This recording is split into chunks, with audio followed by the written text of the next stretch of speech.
Madam గారు మాట్లాడుతున్నారు.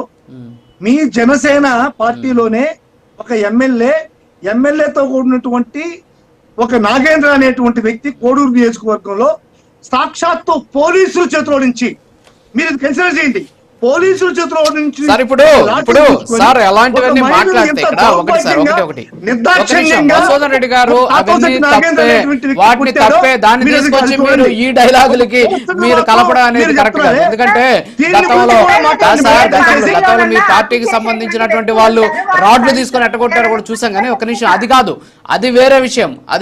ఆయన మీద కేసులు పెట్టారు, చర్యలు తీసుకుంటున్నారు, అది అందరూ ఖండించాం, అది తప్పే అని చెప్పారు. సో ఆ విధంగా కేసు పెట్టారండి. SC ST atrocity case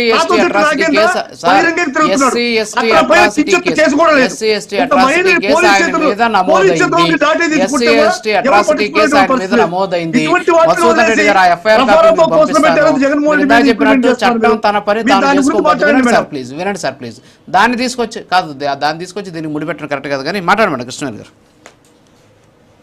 sir, ఏ పార్టీలో ఉన్నా అతి చేసేటువంటి కొంతమంది వ్యక్తులు ఉంటారు. వాళ్ళని కంట్రోల్ చేయవలసినటువంటి బాధ్యత మెయిన్ అధిష్టానంలో ఉన్నటువంటి పెద్దల మీద ఉంటుంది. ఇప్పుడు డైరెక్ట్ గా చంద్రబాబు నాయుడు గారు, లేకపోతే జగన్మోహన్ రెడ్డి గారు, పవన్ కళ్యాణ్ గారు డైరెక్ట్ గా వాళ్ళని కంట్రోల్ చేయలేరండి. ఏదైనా పబ్లిక్ మీటింగ్ లో అది కూడా అంత అతి చేయొద్దని చెప్పినటువంటి సందర్భాలు కూడా మా అధినేత పవన్ కళ్యాణ్ గారి వీడియోస్ లో కూడా మీరు చూడొచ్చు. అనేక విషయాలు పిల్లలు ఎక్కువ సైలెన్స్ రైట్ చేసి బయట ఎక్కువ హడావుడి చేయడం ఇటువంటి కూడా మంచి సంస్కృతి కాదని అనేక మార్లు ఆయన చెప్పినటువంటి పరిస్థితిని కూడా మనం చూసాం. ప్రజలందరికీ కూడా ఆ విషయం తెలుసు.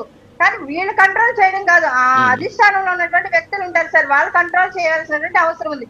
మొన్న అనిల్ యాదవ్ అనేటువంటి ఒక వ్యక్తి ఉన్నాడు, ఆయన మాట్లాడుతున్నాడు, మేము జిల్లాలు చూడము, నియోజకవర్గాలు చూడము, కులాలు చూడము, మతాలు చూడము, ప్రతి ఒక్కటే లాక్కొచ్చి ఏమన్నా చేస్తాం, రేపు పొద్దున మేము అధికారంలోకి రానని చెప్పి ఇలాంటి సంస్కృతి ఎలా ఉంటది సార్? అలాంటిది మీరు కొడతారనో, మీరు తిడతారనో, లేకపోతే మీతో తన్నులు తినడం కోసం మిమ్మల్ని మళ్ళీ అధికారంలోకి తెచ్చుకోవాలని ప్రజలు ఎందుకు అనుకుంటారు? ఎందుకు దానికి సపోర్ట్ చేస్తారు?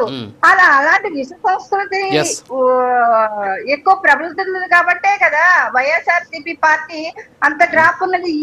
ఈ గ్రాఫ్ కి పడిపోయినటువంటి పరిస్థితిని చూసాం. కానీ దాన్ని ఏ పార్టీ అయినా సరే సార్, సేవా కార్యక్రమాలు చేయడంలో అయితే మాత్రం మా అధినేత పవన్ కళ్యాణ్ గారు పుట్టినరోజు పురస్కరించుకుని కావచ్చు, మెగాస్టార్ చిరంజీవి గారు పుట్టినరోజు పురస్కరించుకుని కావచ్చు, ఎన్ని సేవా కార్యక్రమాలు జరుగుతాయో ప్రజలందరికీ తెలుసు. అంటే ఒక బ్లడ్ డొనేషన్ దగ్గర నుంచి ఆహార పంపిణీ వరకు కూడా ప్రతి ఒక్క విషయంలోని కూడా ఎంత ఉన్నతంగా సేవా మార్గం వైపు యువతను మళ్లించినటువంటి వ్యక్తులు ఎవరైనా ఉన్నారంటే అది మెగా ఫ్యామిలీకి సంబంధించినటువంటి మెగాస్టార్ చిరంజీవి గారు కావచ్చు, పవన్ కళ్యాణ్ గారు కావచ్చు సార్. ఒక పార్టీ అధినేతగానే కాదు, ప్రజల సేవ వైపు నడిపిన వ్యక్తులైతే మాత్రం వీళ్ళని చాలా ఇన్స్పిరేషన్ గా తీసుకుని ఉంటారు.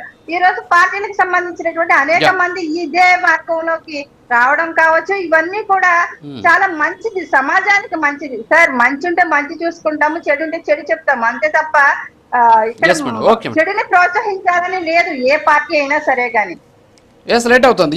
ఓకే కృష్ణ గారు. సజ్జాజీ గారు రియాక్ట్ అవ్వండి సార్. ఇక్కడ రాజు గారు ఒక విషయం క్లారిటీ చెప్తాను సార్. నిన్న చంద్రబాబు నాయుడు గారి జన్మదిన వేడుకలు మేము జరిపినప్పుడు సార్, ఇప్పుడు మా నియోజకవర్గంలో మేము కూడా సార్ మమ్మల్ని చూసి